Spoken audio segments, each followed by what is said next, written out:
weather events, and the socio-economic repercussions that come with it. These were most frequently cited as the negative impact of climate change. So, why do I believe our future can be remarkably bright?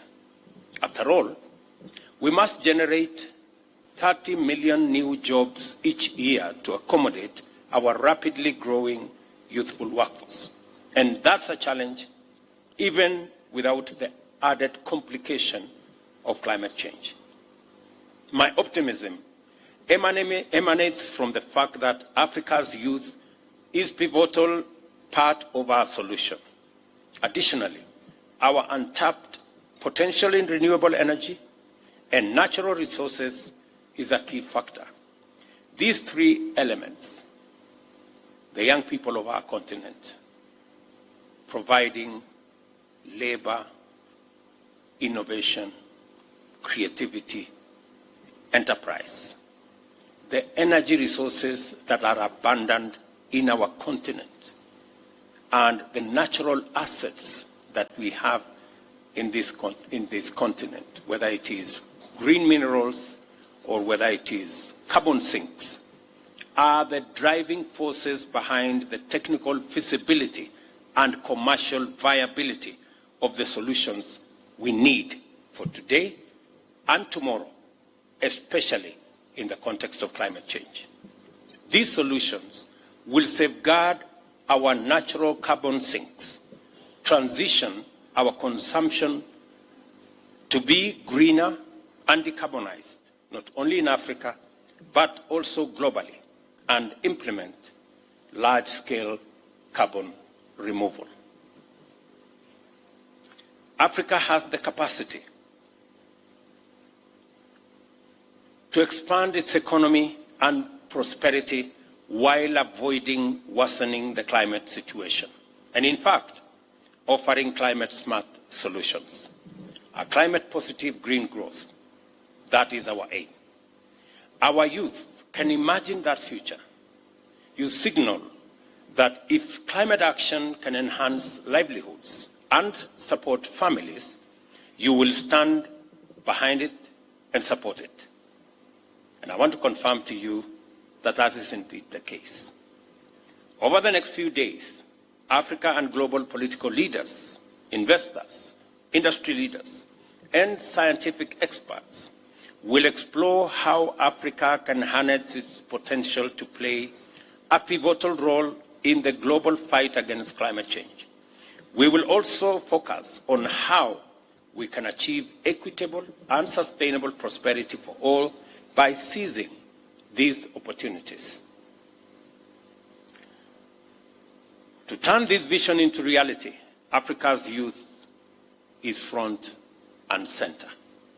I eagerly anticipate learning from you about the ongoing initiatives and innovations, as well as the support you require. As we engage with various stakeholders and decision makers, it is crucial for us to understand what you and other youth across the globe need in order to shape and accelerate these opportunities. Let us now work on accommodating your dreams, an economic future painted green and brimming with boundless potential for collective climate action solutions. Your dreams of climate action are too vast to be contained. They command space, priority, financing, and scaling up. And I was very happy to listen to the youth envoys and the young people who have had a conversation with this summit on where you think this is going. And quite frankly, if you ask me, the 30 million jobs that we need to create for our young people, the entrepreneurial opportunities that exist in our continent, that climate change could possibly be not just a challenge, but on the flip side, a solution to the challenges that we have. In fact, climate change puts Africa and by extension, the young people of Africa at the heart of the solution for climate change, creating opportunities for employment, creating opportunities for investment, creating opportunities for innovation and creativity, and creating opportunity for enterprise and business. And the people who have the greatest stakeholders in those opportunities, and we are going to be presenting Africa as a continent that is coming with opportunities. We have assets. The largest assets we have in this continent is our renewable energy assets. We have the greatest potential of green assets in the renewable energy space in Africa. We have the largest assets of green minerals that can be used to leverage on the green potential that exists. We have the largest, in probably two-thirds of the largest, two-thirds of Africa's uncultivated arable land. And we have the jewel, the young people of our continent. With those assets, Africa is very well positioned, not just to provide solutions to climate change, to drive green growth, to drive green industrialization and green manufacturing, but also decarbonize the rest of the globe. So we not only are positioned to provide solutions for ourselves, but we are also positioned to provide solutions for others. And that is what I expect you guys, as you engage, to tell us. What are your perspectives? What are your thoughts? What are the new ideas? And how can we together take this forward? Your engagement paves the way and inspires us to do what we must. We rely on your entrepreneurial spirit, your capacity to innovate, and your courage to challenge us, your political leaders, to do that which is right.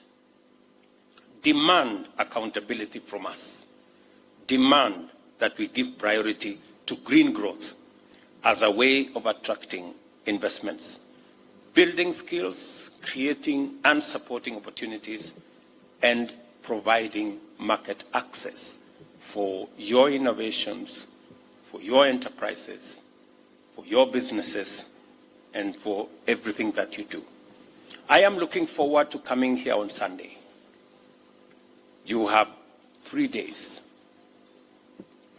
to think, to interrogate, to share ideas, to canvass positions, so that, as I said, we can use this very important sector of our climate summit, the Youth Summit, to inform the final declaration of the African position. And I want to guarantee you that it will be left, right, front, and center in our declaration.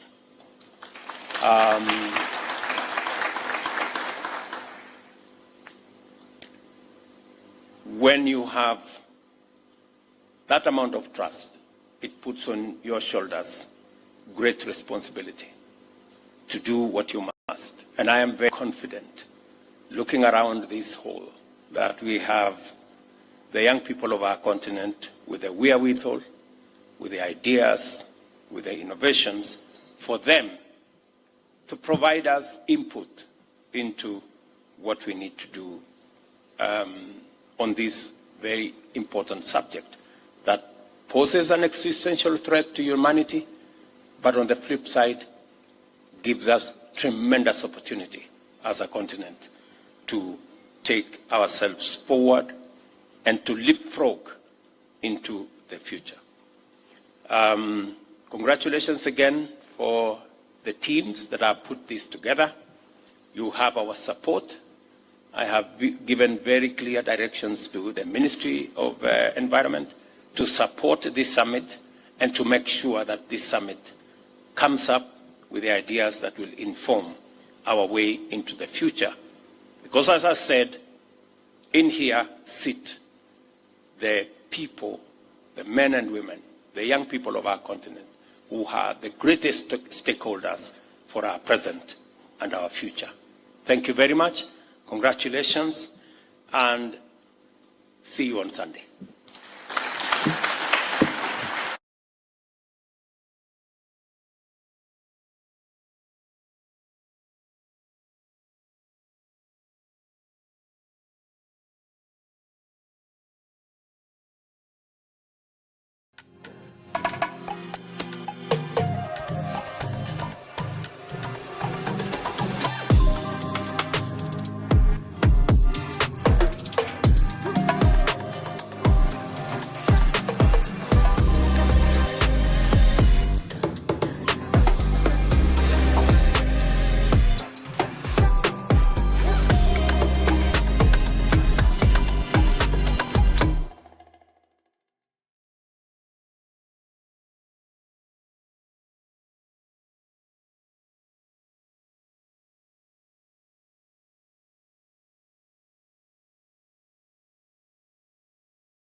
Excellency, ladies and gentlemen, to conclude, my country is reaffirming its commitment to play its role in this changing of the new world order, to have a world that is a peaceful, where there's equality and prosperous.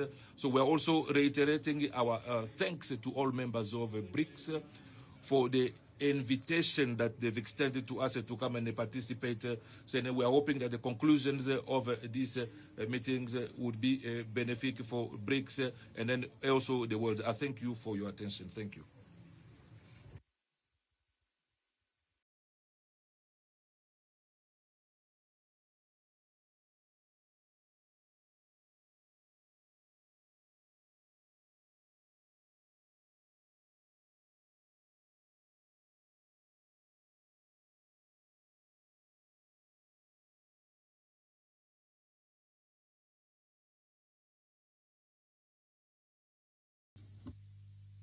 Su Excelencia Cyril Ramaphosa,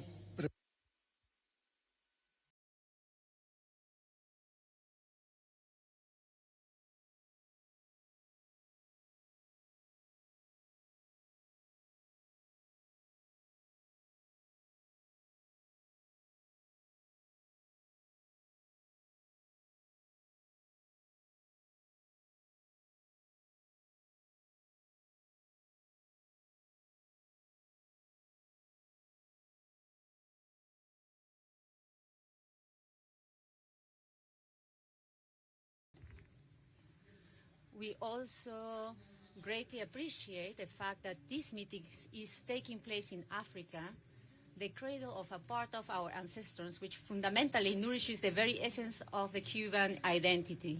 Our satisfaction is even greater because it brings us to South Africa, a country with which we are united by historic ties or of brotherhood. Nearly 400,000 compatriots contributed to the struggle against apartheid in African lands. 2,289 of our internationalist combatants fell heroically, writing with their sacrifice one of the most beautiful pages in the history of solidarity among people. In Sister Angola, we have quoted a well-known African proverb that today we would like to recall. The footprints of those who walk together can never be erased. In the case of South Africa and Cuba, those footprints are as solid and indelible as the memory of the historic leaders of our nations. We can never forge the embrace of Nelson Mandela and Fidel Castro, as they met here and demanded each other's reunion, as only happens between very dear brothers. I attend this dialogue with the enormous responsibility that it represents for Cuba to chair the group of 7-7 in